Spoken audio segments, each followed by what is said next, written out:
বিরিয়ানি তাও আবার ভেজ। আগে হ্যাঁ, তো ছিল মঙ্গলবার, করেছিলাম হচ্ছে ছানার ডালনা আর হচ্ছে ভেজ বিরিয়ানি। আমি মশলাটা একবারে করে নেবো, তাহলে আমার সময়টাও বেঁচে যাবে, রান্নাটাও তাড়াতাড়ি হয়ে যাবে।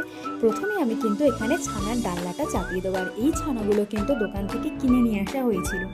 তো আমার মশলাটা কিন্তু রেডি হয়ে গেল, আর আমি প্রথমে ছানার ডালনাটাই চাপিয়ে দিলাম।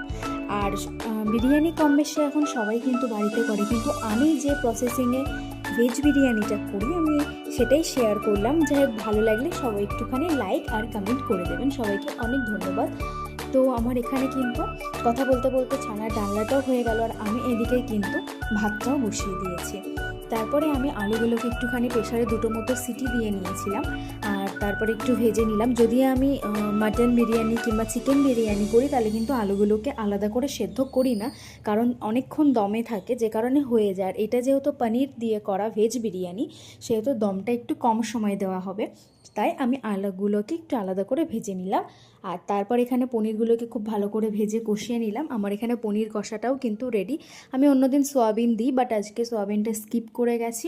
তারপরে আমি বিরিয়ানিটা দমে দেওয়ার জন্য সব কিছু গুছিয়ে নিচ্ছিলাম। প্রথমেই আমি ভালো করে ঘি ব্রাশ করে নিলাম।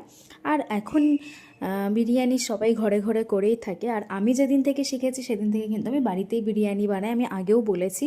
তারপর কিন্তু এখানে আমি একটুখানি তেঁতুলের পাল্প দিয়ে দিলাম। অনেকে লেবু চাইলে দিতে পারে, বা অনেকে ভিনিগারও দিয়ে থাকে, বাট আমি কিন্তু সবসময় তেঁতুলের পাল্পটাই দিয়ে থাকি। আর দুধের সাথে আতরটা গুলেও এখানে দিয়ে নিলাম। কেশরটা আজকে স্কিপ করেছি, তার কারণ কেশরটা ছিল না আজকে বাড়িতে। তারপর বিরিয়ানিটা কিন্তু আমি দমে দিয়ে দেবো। আর এইভাবে বিরিয়ানি কিন্তু আমি আগেও বেশ কিছুদিন করেছি, আর সবাই কিন্তু এটা খেতে খুব ভালোবাসে।